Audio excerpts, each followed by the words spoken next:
Yanis Varoufakis has hit out at Barnier and the bureaucracy in Brussels for trying to impose state aid rules on the UK that even Germany and France refuse to follow. Yanis Varoufakis unpicked Michel Barnier's argument around one of the key stumbling blocks in the Brexit negotiations. State aid, along with fishing rights, has become one of the main barriers to a Brexit trade deal with the EU, with Brussels' chief negotiator refusing to budge. However, Mr. Varoufakis told the BBC that London is in a strong position in the talks. He pointed out that Barnier and the bureaucracy in Brussels can't even get France and Germany to follow EU state aid rules. Speaking to BBC Radio 4's Today programme, Mr. Varoufakis said, "The main issue at the moment is not fishing. It's not ideology. It is state aid. State aid is going to shape the future of our economies, both in the EU and in Britain. I have no doubt that Boris Johnson prefers a deal to come out of this process,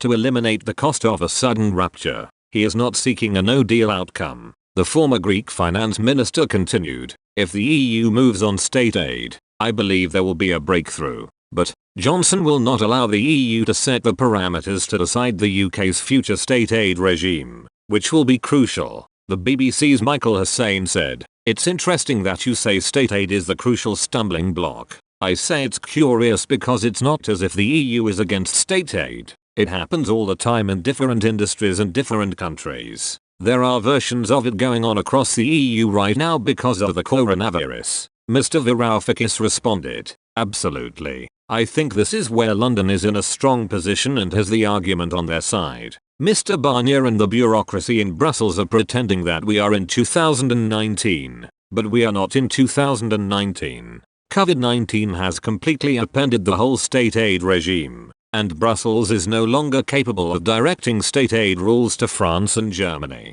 France and Germany are providing state aid to companies that a year ago would have been ruled out of court by the EU. So for Barnier to be insisting that the UK stick to rules that France and Germany are no longer bound by is a bit rich. During the coronavirus outbreak, EU state aid rules were eased to allow emergency bailouts and job protection subsidies. While Germany makes up a quarter of the EU's total GDP, Angela Merkel used a whopping 52% of the total value of the EU's emergency coronavirus state aid. France and Italy shared joint second place, each with 17% of the total state aid fund. The Prime Minister's most senior aide, Dominic Cummings, is understood to believe that freedom on state aid is potentially one of the biggest benefits of Brexit.